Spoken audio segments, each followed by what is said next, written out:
महात्माओं की महाराष्ट्र में हत्या बहुत दुखद है, बहुत ही निंदनीय है। लेकिन जिस तरीके से मीडिया में सुनने को मिल रहा है कि एक अफवाह के कारण से उन महात्माओं की हत्या हुई,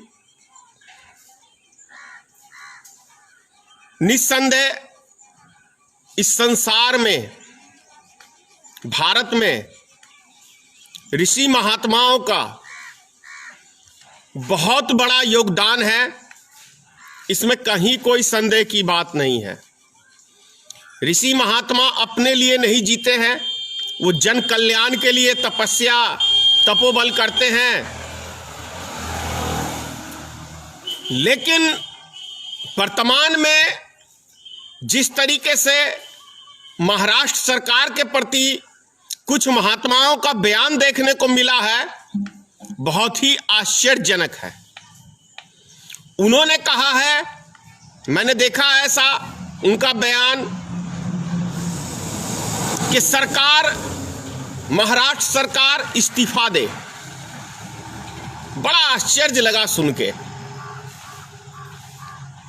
इससे पहले तो तमाम सारी मॉब लिंचिंग हुई है, सैकड़ों की संख्या में हुई है, लेकिन कभी भी किसी महात्मा ने आगे आके ये नहीं कहा कि ये मॉब लिंचिंग बहुत गलत है, किसी भी मानव का हत्या नहीं होना चाहिए और किसी भी सरकार से इस्तीफा नहीं मांगा गया है। ये थोड़ा प्रश्न है। क्या ऐसा नहीं लगता कि ये राजनीतिक खेल हो रहा है हमारे देश में? जो महात्मा ने महाराष्ट्र सरकार से इस्तीफा मांगा और उस महाराष्ट्र सरकार ने, उद्धव ठाकरे ने 100 व्यक्तियों से ऊपर आदमियों की गिरफ्तारी कराई, तो कानून किस लिए बना हुआ है? कानून का मतलब तो यही है ना कि प्रशासन अपना काम कर रही है। लेकिन इससे पहले जो मॉब लिंचिंग हुई है, उसको तो भारतीय जनता पार्टी ने उन व्यक्तियों को फूल मालाओं से स्वागत किया है। क्या नहीं किया है? क्या सम्मानित नहीं किया गया है? विचित्र सी राजनीतिक है। मतलब भारतीय जनता पार्टी की जहां सरकार है, उसके ऊपर कोई महात्मा उंगली नहीं उठाता है, लेकिन जहां पे भारतीय जनता पार्टी की सरकार नहीं है, महात्मा भी उतर जाते हैं राजनीतिक खेलने। ये हमारे देश के लिए वर्तमान में सही चीज नहीं है।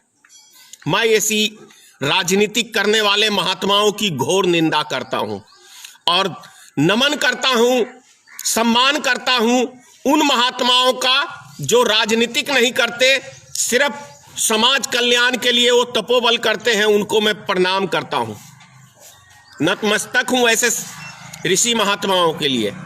लेकिन जो ऋषि महात्मा राजनीतिक खेल खेलते हैं, वो घोर निंदनीय है, वो सम्मान के योग्य नहीं है। प्रिय मित्रोगण, एक वीडियो मैंने बनाया था,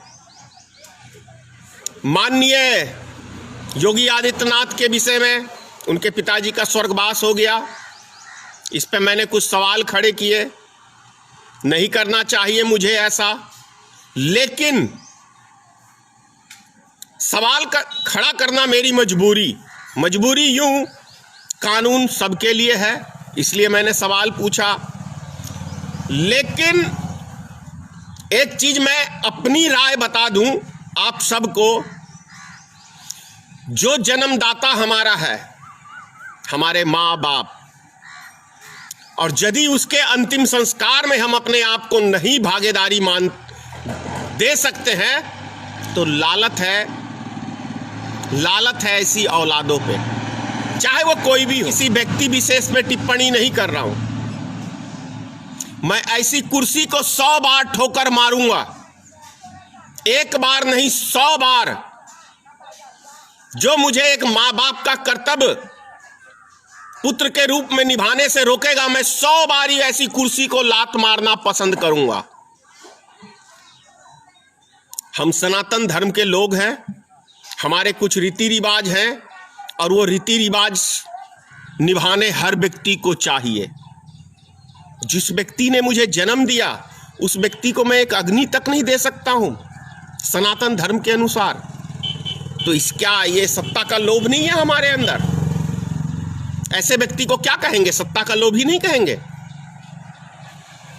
संसार के किसी भी व्यक्ति को, चाहे किसी भी जाति धर्म का व्यक्ति हो, मैं स्पष्ट रूप से मैं अपनी राय रख रहा हूं, हर व्यक्ति को क्रियाक्रम में जाना चाहिए, चाहे स्थिति जैसी भी हो, किसी भी प्रकार की परिस्थिति हो। हर मनुष्य को अपने माँ बाप सगा संबंधी के क्रियाक्रम में जाना चाहिए। अरे ये बीमारियां आती हैं और जाती रहेंगी, कोई अमर होके नहीं आया है। क्या गारंटी है कि जहां पे हम हैं वहां कोरोना नहीं हो सकता है? इसकी कोई गारंटी ले सकता है? कोई गारंटी नहीं ले सकता है। बहुत सारे तो अभी आपने देखा होगा 53 पत्रकारों का महाराष्ट्र में आया है कि उनको कोरोना हो गया। क्यों? वो सब तो सावधान थे, फिर उनको क्यों हो गया? पुलिस प्रशासन, बहुत सारे स्वर्गवास हो गए इस कोरोना वायरस में, उनको कैसे हो गया? वो तो सावधान थे। ये सब चीजें सही नहीं है। मेरे हिसाब से माननीय योगी आदित्यनाथ को जाना चाहिए था। क्वेश्चन उठते हैं, इसका यह मतलब नहीं है कि राजनीतिक हो जाए। जाना चाहिए था योगी आदित्यनाथ को ही नहीं, पूरे भारत में किसी भी व्यक्ति के यहां यदि मौत हो गई हो किसी कारणवश, चाहे वो बीमारी से, जैसे भी, उस व्यक्ति को, प्रशासन को भी आज्ञा देना चाहिए, सरकार को भी आज्ञा देना चाहिए और उसको सुविधा देनी चाहिए उसको वहां तक भेजने के लिए। अंतिम समय जाना चाहिए मेरे हिसाब से। जब ऊपर वाले के पास हम जाएंगे, उस विधाता के कोर्ट में हम लोग जाएंगे, तो वहां क्या कहेंगे कि देखो मैंने राजनीतिक गद्दी के लिए अपने मां बाप को त्याग दिया। यही चीज क्वेश्चन होगा। और क्या वो मां बाप बदनसीब नहीं है जिसकी औलाद उसको अग्नि नहीं दे सकती? उसकी आत्मा क्या संतुष्ट रहेगी? ऐसा कौन सा आफत आ गया था? मैं समझता हूं कोई आफत नहीं है, कोई आफत नहीं है। दूसरी चीज, आ जाते हैं बिहार सरकार के ऊपर। एक बहुत पुरानी कहावत है,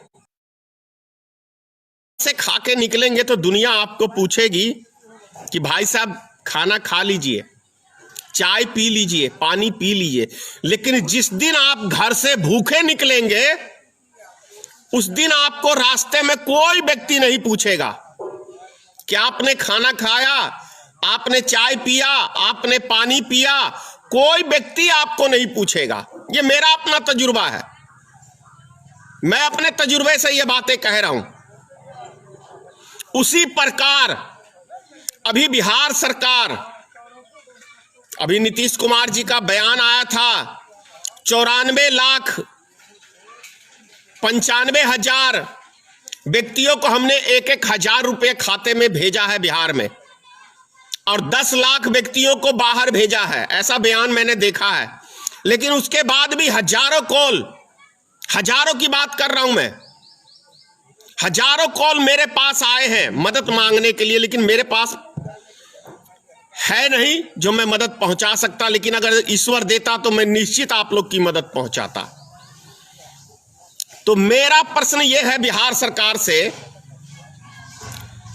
कि माननीय मुख्यमंत्री जी, आप उन व्यक्तियों को पैसा दे रहे हैं जो व्यक्ति 90% का पेट भरा हुआ है। 10% को जरूर चला गया होगा, मैं ये कह नहीं सकता। आपको इस टाइम के अंदर उन व्यक्तियों को सहायता पहुंचानी चाहिए जो भूमिहीन है। उनको आवश्यकता है सहायता की, भूमिहीन। उन किसानों को सहायता की आवश्यकता नहीं है जो खेती गृहस्थी करके पूरी तरह से सक्षम है। और उन किसानों को भी अभी योगदान नहीं लेना चाहिए सरकार से। उनको, उन किसानों को यह कहना चाहिए सरकार से कि जिनके पास नहीं है आप उनको मदद पहुंचाइए। जो बिहार के, उत्तर प्रदेश के, उत्तराखंड के, झारखंड के, उड़ीसा, आसाम, बंगाल, तमाम ऐसे जगह है देश के कोने कोने के जो व्यक्ति बाहर फंसे हुए हैं, आप ये पैसा उनको पहुंचाइए, ये अनाज उन व्यक्तियों को पहुंचाइए। तो कितना शायद तब हम कहते कि वास्तव में हमारे देश के अंदर एक एक व्यक्ति में मानवता भरी हुई है, तब हम सच्चे देशभक्त कहलाएंगे। लेकिन ऐसा नहीं हो रहा है। वो तो कहावत है ना, राम राम जपना पराया माल अपना, जितना आ रहा है आने दो। ये सही नहीं है अभी के समय में। मैं तो हर उस गांव के व्यक्ति से प्रार्थना करता हूं, हर उस व्यक्ति से प्रार्थना करता हूं कि जो अभी सक्षम है अपना खर्चा उठाने में, यदि बिहार सरकार ने आपको वो दिया है तो आप ही के गांव में, आप ही के लोग बाहर फंसे हुए हैं, उन व्यक्तियों के अकाउंट में आप उस पैसे को ट्रांसफर करेंगे तो मैं समझता हूं मानव जाति के ऊपर एक बहुत बड़ा एहसान करेंगे।